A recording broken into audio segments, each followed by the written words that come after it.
Réjouis-toi, Jérusalem, alléluia, alléluia. Voici qu'il vient, l'Emmanuel, alléluia, alléluia. Gerne de justice, montre-nous ton amour. Proche est ton royaume, que nos yeux voient ton jour. Réjouis-toi, Jérusalem, alléluia, alléluia. Voici qu'il vient, l'Emmanuel, alléluia, alléluia. Fais-nous voir, Seigneur, ton amour et donne-nous ton salut. Réjouis-toi, Jérusalem, alléluia, alléluia. Voici qu'il vient, l'Emmanuel, alléluia, alléluia. Le Seigneur soit avec vous. Et avec votre esprit. Évangile de Jésus-Christ selon saint Luc. Gloire à toi. En ce temps-là, Jésus parlait à ses disciples de sa venue. Il y aura des signes dans le soleil, la lune et les étoiles. Sur terre, les nations seront affolées et désemparées par le fracas de la mer et des flots. Les hommes mourront de peur dans l'attente de ce qui doit arriver au monde, car les puissances des cieux seront ébranlées. Alors on verra le Fils de l'homme venir dans une nuée, avec puissance et grande gloire. Quand ces événements commenceront, redressez-vous et relevez la tête, car votre rédemption approche. Tenez-vous sur vos gardes, de crainte que votre cœur ne s'alourdisse dans les beuveries, l'ivresse et les soucis de la vie, et que ce jour-là ne tombe sur vous à l'improviste comme un filet. Il s'abattra en effet sur tous les habitants de la terre entière. Restez éveillés et priez en tout temps. Ainsi, vous aurez la force d'échapper à tout ce qui doit arriver et de vous tenir debout devant le Fils de l'homme. Acclamons la parole de Dieu. Louange à toi, Seigneur Jésus.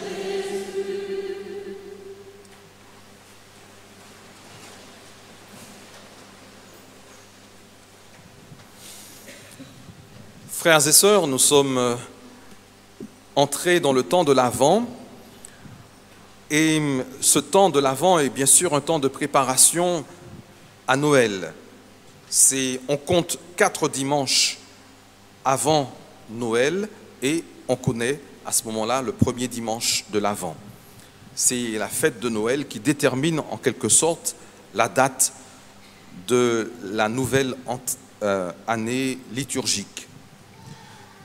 Et pourtant, les textes d'aujourd'hui ne font aucunement allusion à Noël, c'est-à-dire à la venue de Jésus-Christ dans la chair.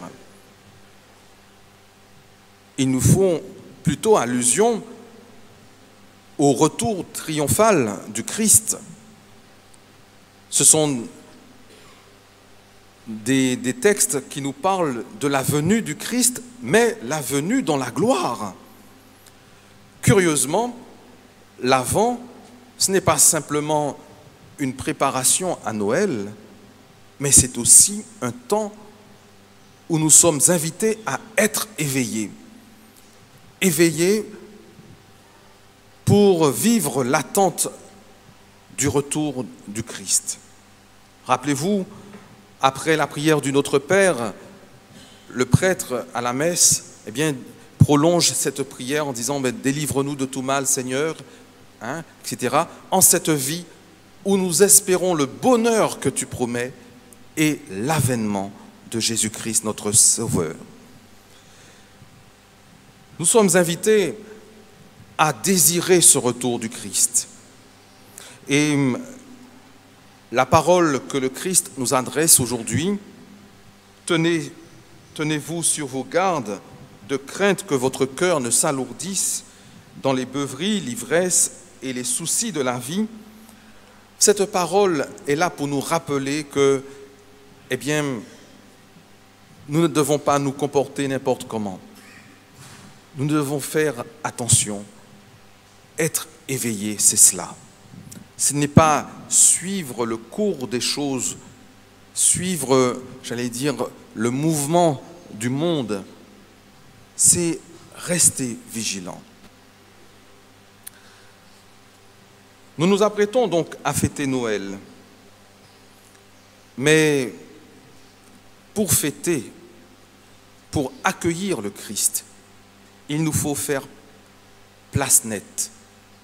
C'est un peu comme si on décidait de repeindre les murs de la maison.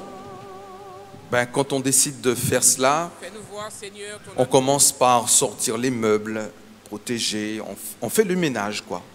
On fait du ménage. Et puis ensuite, on décape les murs pour mettre ensuite la peinture nouvelle. L'Avent, eh bien, c'est ce temps-là. On retire les meubles qui sont dans nos cœurs. On débarrasse, on décape. On va se présenter au Seigneur avec aussi notre péché. Et c'est pour cela que la couleur liturgique de l'Avent est la même que celui du Carême, pour montrer que c'est aussi un temps où on va se préparer aussi intérieurement, en faisant place nette, en se convertissant. Et puis, ensuite, nous procéderons, j'allais dire, eh bien, à la nouvelle peinture. Et vous verrez que dans la deuxième quinzaine de l'Avent, eh bien, les textes seront beaucoup plus joyeux. Les textes se feront tout accueil. Nous contemplerons le mystère des apôtres, comme Jean-Baptiste. Nous contemplerons la figure de Marie, la Vierge, qui s'apprête à enfanter. L'Avent est un temps de joie aussi. Une joie peut-être intérieure, peut-être mesurée, mais une joie de savoir que le Christ vient à nous. Ce n'est pas un temps comme les autres, parce que nous vivons cette joie, cette attente. Nous le vivons collectivement, même si nous pouvons le faire, j'allais dire, singulièrement, individuellement, mais nous le faisons ensemble. Nous attendons le retour du Christ. Mais puisque nous le faisons ensemble, cela signifie que nous devons modifier nos comportements les uns pour les autres. L'apôtre Saint Paul nous dit aujourd'hui, frères, que le Seigneur vous donne entre vous et à l'égard de tous les hommes un amour de plus en plus intense et débordant.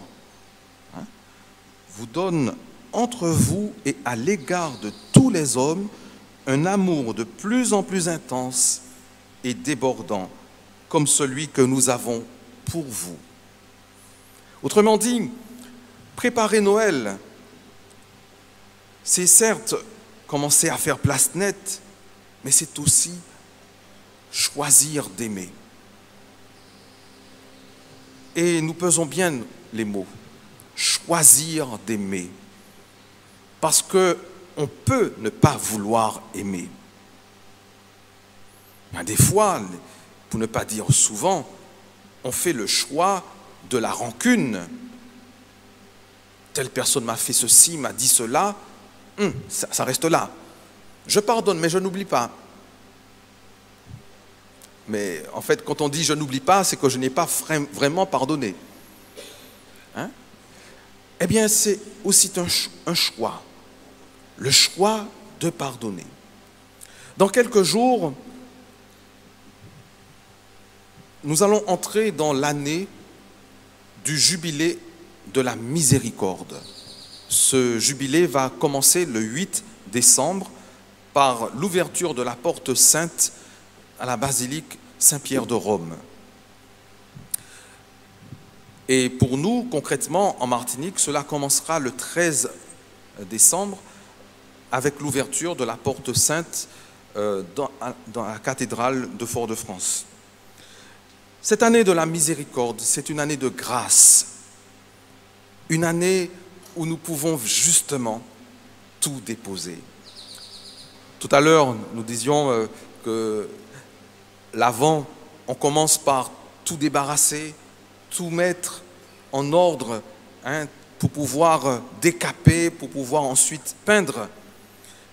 Eh bien, c'est un peu cela que nous allons faire cette année. Retirer toutes les casseroles, tous les fardeaux qui encombrent nos vies. Et c'est une année de grâce. C'est vraiment une année magnifique qui s'ouvre pour nous. Alors, ne ratons pas le coche. Au contraire, profitons de cela. Et puis, vous savez, la grâce de cette année de miséricorde, c'est que, bon, effectivement, on peut recevoir l'indulgence plénière en faisant les démarches liées au jubilé, c'est-à-dire se confesser, passer, franchir la porte sainte, etc., se rendre dans des lieux que l'évêque va nommer comme étant des stations jubilaires. On peut le faire pour soi, mais on peut le faire aussi pour quelqu'un d'autre. Et peut-être que vous pensez à telle personne qui a du mal à se convertir, qui a du mal, qui vit une vie de patachon, comme on dit. Ben, vous pouvez faire la démarche pour lui. Lui dire, ben, Seigneur, je vais faire cette démarche pour cette personne que j'aime, mais dont je vois l'attitude, les comportements qui ne te respectent pas, qui ne vont pas dans ton sens. C'est une année de miséricorde. Cela veut dire que c'est une année où vraiment on va présenter à Dieu tous ces enfants qui sont peut-être loin et qui ont besoin de la tendresse, du pardon. Nous pensons à nous, mais nous pensons aussi aux autres. Et nous pouvons même le faire, demander cette indulgence pour des défunts. Le pape l'a précisé, il a dit, mais on peut le faire pour d'autres personnes, mais aussi pour des défunts dont on sait que, par exemple, mon ami, mon parent, etc., mon cousin, a vécu sa vie, mais n'est pas mort dans des bonnes conditions. Eh bien, je vais faire cette démarche pour lui, pour que Dieu lui fasse miséricorde, pour qu'il pardonne. Nous devons donc accepter d'entrer dans ce temps et profitons de ce temps de l'Avent, frères et sœurs, pour se dire, allez, on va faire peau neuve. On va maintenant changer l'homme ancien pour accueillir l'homme nouveau.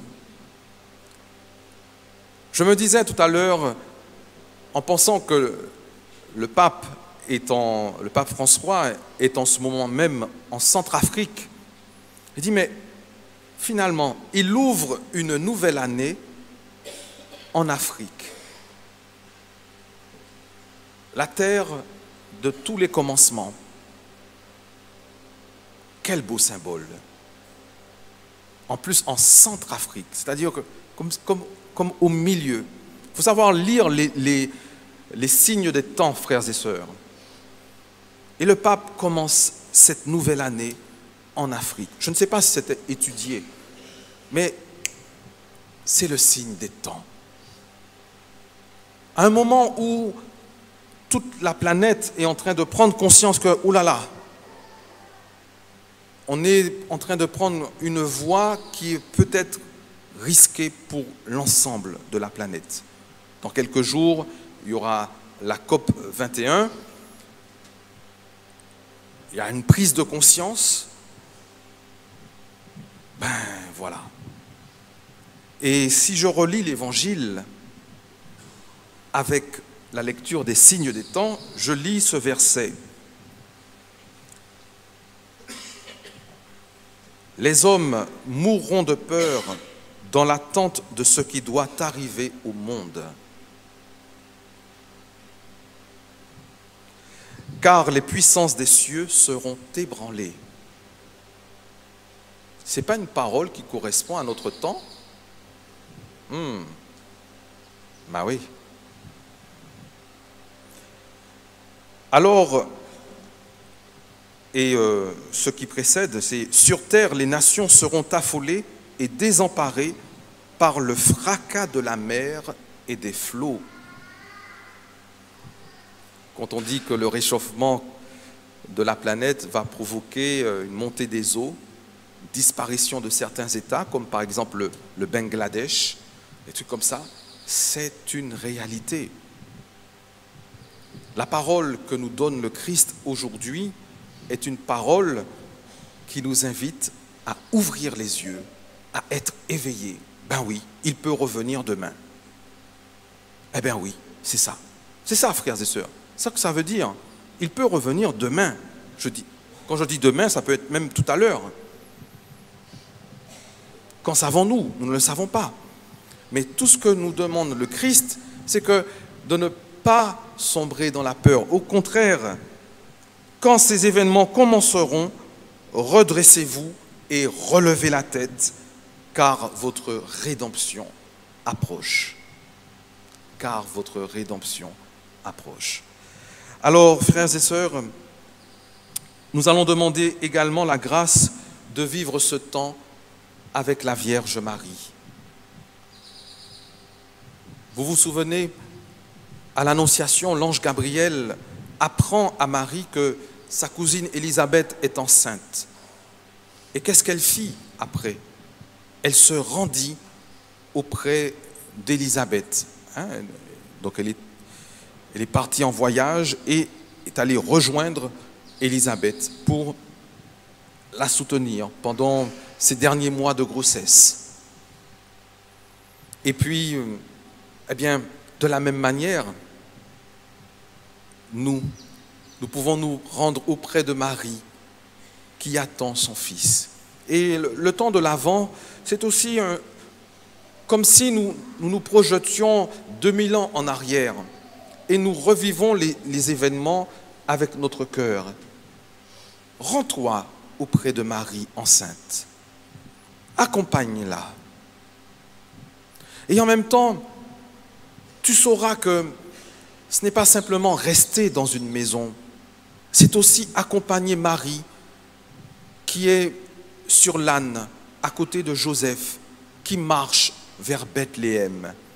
Marie est enceinte, elle attend son enfant, mais elle est aussi en chemin, à endurer la fatigue du chemin.